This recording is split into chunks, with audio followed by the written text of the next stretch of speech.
നമസ്കാരം. രാമായണത്തിലെ ജ്ഞാനശകലങ്ങൾ ഈ പ്രഭാഷണ പരമ്പരയുടെ 331 ലക്കത്തിലേക്ക് എല്ലാ പ്രിയപ്പെട്ട പ്രേക്ഷകർക്കും ശ്രോതാക്കൾക്കും ഹൃദയപൂർവ്വം സ്വാഗതം. നേരം പുലർന്നു. ലക്ഷ്മണൻ സീതാദേവിയെ വന്ന് കണ്ടു. എന്നിട്ട് പറഞ്ഞു, നമുക്ക് ഉടൻ തന്നെ പുറപ്പെടണം വനത്തിലേക്ക്. താപസന്മാരെയും മുനിപത്നിമാരെയും കാണണ്ടേ. സുമന്ത്രർ അപ്പോഴേക്കും തേരുമായി തയ്യാറായി വന്നു. ലക്ഷ്മണൻ പുറപ്പെട്ടോളൂ എന്ന് പറഞ്ഞത് കേട്ട് സീത അത്യധികം സന്തോഷിച്ചു. ഭർത്താവിനോട് ഇന്നലെ അങ്ങോട്ട് ആഗ്രഹം പറഞ്ഞതേ ഉള്ളൂ. ഇന്ന് തന്നെ അദ്ദേഹം എല്ലാം ക്രമീകരിച്ചിരിക്കുന്നു.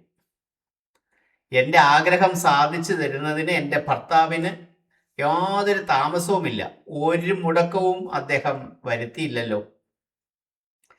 മുനിപത്നിമാരെ കാണാനും അവരോടൊത്ത് ഒരു ദിവസം താമസിക്കാനും പോവുകയാണ്. വെറും കൈയോടെ പോകാൻ സാധിക്കില്ലല്ലോ. കൈ നിറയെ സമ്മാനങ്ങൾ കരുതി, പട്ടുവസ്ത്രങ്ങൾ, ആഭരണങ്ങൾ, അവർക്കിഷ്ടമുള്ള മധുര പദാർത്ഥങ്ങളൊക്കെ എടുത്തു വെച്ചു, സ്വീറ്റ്സ് ഒക്കെ എടുത്തു വെച്ചു. ഭക്ഷണ സാധനങ്ങളെല്ലാം കയ്യിൽ കരുതി. ചന്ദനം തുടങ്ങിയ സുഗന്ധ ദ്രവ്യങ്ങൾ, പെർഫ്യൂംസ് അവർക്കിഷ്ടമുള്ള അതെല്ലാം എടുത്തു വെച്ചു. ഇതെല്ലാം അവർക്ക് സമ്മാനമായി നൽകണം. അങ്ങനെ തേരിൽ എടുത്തു വെച്ചു. എന്നിട്ട് സീതയും ലക്ഷ്മണനും തേരിൽ കയറി. സുമന്ത്രർ തേര് മുന്നോട്ടെടുത്തു. യാത്ര ആരംഭിച്ചു. പക്ഷെ സീതയ്ക്ക് എന്തോ ഒരു ആശങ്ക പോലെ. ശകുനങ്ങൾ അത്ര ശുഭകരമല്ല. ആ ഇറങ്ങുമ്പോൾ കണ്ട ശകുനങ്ങളൊക്കെ തികച്ചും അശുഭകരമാണ്. ലക്ഷ്മണനോട് ചോദിച്ചു, എന്തായിരിക്കും കാരണം? ഈ ശകുനങ്ങളൊന്നും അത്ര ശുഭകരമായി തോന്നുന്നില്ലല്ലോ. ലക്ഷ്മണൻ പറഞ്ഞു, ഒന്നുമില്ല, ഒരാപത്തും വരില്ല, എല്ലാം നന്നായി നടക്കും. അങ്ങനെ പറയുമ്പോഴും ഒരു നല്ലതും നടക്കാൻ പോകുന്നില്ലെന്ന് ലക്ഷ്മണന് അറിയാമായിരുന്നു. അയാൾ എവിടുന്നോ സംഭരിച്ച അധൈര്യത്തിൻ്റെ മറവിൽ തൻ്റെ ദുഃഖത്തെ ഒളിപ്പിച്ചു വെക്കുകയായിരുന്നു. അസ്തമയ സമയമായപ്പോഴേക്കും ഗൗതമി നദിയുടെ തീരത്തെത്തി. അന്ന് അവിടെ വിശ്രമിച്ചു. പിറ്റേ ദിവസം രാവിലെ തന്നെ യാത്ര ചെയ്ത് ഗംഗാ നദീ തീരത്തെത്തി.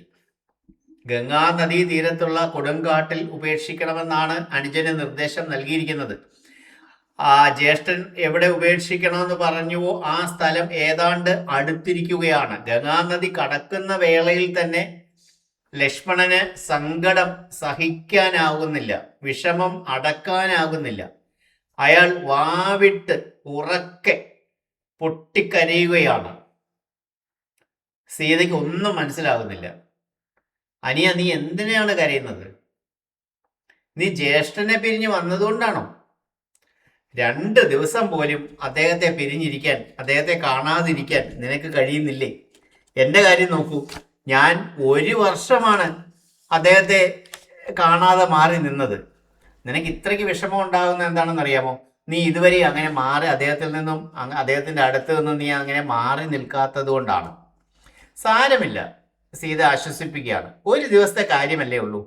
നമുക്ക് ഇന്ന് തന്നെ തപസ്വിനികളെ എല്ലാം കാണാം. ഞാൻ ഇന്ന് തന്നെ കണ്ടോളാം. ഞാൻ ഒട്ടും താമസം വരുത്തത്തില്ല. നമുക്ക് നാളെ തന്നെ തിരിച്ചു പോകാം. നിനക്ക് അവിടെ ചെന്ന് നിന്റെ ജ്യേഷ്ഠനെ നാളെ തന്നെ നിനക്ക് കാണാൻ കഴിയും, ഞാൻ ഉറപ്പ് തരുന്നു. നീ വിഷമിക്കാതിരിക്കൂ എന്ന് പറഞ്ഞു. സീത ഇങ്ങനെ ഓരോന്ന് പറഞ്ഞ് ലക്ഷ്മണനെ സമാധാനിപ്പിക്കും തോറും ലക്ഷ്മണന്റെ വിഷമം കൂടുകയാണ്. നമുക്ക് ഊഹിക്കാൻ ഒക്കുന്നതേ ഉള്ളൂ. അദ്ദേഹത്തിന്റെ ആ വിഷമത്തിന്റെ, അദ്ദേഹത്തിന്റെ മനസ്സിന്റെ ഒരു അവസ്ഥ എന്താണ് എന്ന് നമുക്ക് ഊഹിച്ചെടുക്കാവുന്നതേ ഉള്ളൂ. അയാൾക്ക് കരച്ചിൽ അടക്കാൻ സാധിക്കുന്നില്ല, നിർത്താൻ സാധിക്കുന്നില്ല. അയാൾ സ്വയം നിയന്ത്രിക്കാനാവാതെ വാവിട്ട് കരയുകയാണ്. വീണ്ടും സീത നിർബന്ധപൂർവം ചോദിച്ചു, എന്താണ് നിന്റെ വിഷമത്തിന് കാരണം? ഇതേവരെ നിന്നെ ഞാൻ ഇത്രയധികം ദുഃഖിച്ച് ഞാൻ കണ്ടിട്ടേ ഇല്ലല്ലോ. എന്താണെങ്കിലും എന്നോട് പറയണം. നിനക്ക് എന്ത് വിഷമമുണ്ടെങ്കിലും നിന്റെ ജ്യേഷ്ഠത്തിയായ എന്നോട് പറയണം.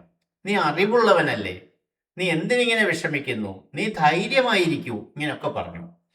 അങ്ങനെയൊക്കെ പറഞ്ഞപ്പോൾ ലക്ഷ്മണൻ പറയുകയാണ്, ശ്രീരാമദേവൻ ഒരു കാര്യം പറഞ്ഞാൽ അത് അനുസരിച്ച് നടത്താൻ എത്ര പേർ വേണമെങ്കിലും അയോധ്യയിലുണ്ട്. എന്നാലും എന്നെ തന്നെ നിയോഗിച്ചത് എന്തുകൊണ്ടായിരിക്കും എന്നെനിക്കറിയാം. മുൻ ജന്മങ്ങളിൽ അത്രമാത്രം വലിയ ദുഷ്പ്രവൃത്തികൾ ഞാൻ ചെയ്തിട്ടുണ്ടാകും. എന്നെ പോലെ പാപം ചെയ്തവനായി ആരും തന്നെ കാണില്ല. അതുകൊണ്ടായിരിക്കും എന്നെ തന്നെ ഈ പ്രവൃത്തി ഏൽപ്പിച്ചത്. എന്നാലും ഞാൻ ഇങ്ങനെ ഒരു പുണ്യവും ചെയ്യാത്ത ഒരു അധമനായി പോയല്ലോ, ഒരു നരാധമനായി പോയല്ലോ, ഒരു അധമ മനുഷ്യനായി പോയല്ലോ എന്ന് സ്വയം ശപിച്ചും പഴിച്ചും പറഞ്ഞും ലക്ഷ്മണൻ വിലപിക്കുകയാണ്. അദ്ദേഹത്തിന് ഒരു കാര്യം ചെയ്യാമായിരുന്നു, ഇതിലും ഭേദം എന്നോട് അഗ്നിയിൽ ചാടാൻ പറയാമായിരുന്നു. ഞാൻ അങ്ങനെ തന്നെ ചെയ്തേനെ. തീയിൽ ചാടാൻ പറഞ്ഞിരുന്നെങ്കിൽ ഞാൻ ചാടിയനെ. ഇതിലും ഭേദമാണല്ലോ അത്. ഒരു വിഷമവുമില്ലാതെ ഞാനത് ചെയ്യുമായിരുന്നു. ഇനി കാളകൂട വിഷം കുടിക്കാൻ എന്നോട് പറയാമായിരുന്നല്ലോ, സന്തോഷത്തോടു കൂടി ഞാനത് കുടിച്ചേനെ. ഇന്നിപ്പോ ആർക്കും ചെയ്യാനാവാത്ത മഹാപാപം, ദുഷ്കർമ്മം ആണ് എന്നോട് ചെയ്യാൻ പറഞ്ഞിരിക്കുന്നത്. ഭഗവാനെ, ഇതിനും മാത്രം എന്ത് പാപമാണ് ഞാൻ ചെയ്തത്? ലക്ഷ്മണൻ വിലപിക്കുകയാണ്. എനിക്ക് ജീവൻ വെടിയണം, എനിക്കിനി ജീവിച്ചിരിക്കണ്ട ഭഗവാനെ, അതിനൊരു മാർഗവും ഞാൻ കാണുന്നില്ലല്ലോ എന്ന് പറഞ്ഞ് ലക്ഷ്മണൻ വീണ്ടും വീണ്ടും വിലപിക്കുന്ന സമയത്താണ് ഇന്നത്തെ ഈ ലക്കം സമാപിക്കുന്നത്. ശേഷം നമുക്ക് അടുത്ത ലക്കം 332 കാണാം. അതുവരേക്കും നന്ദി, നമസ്കാരം.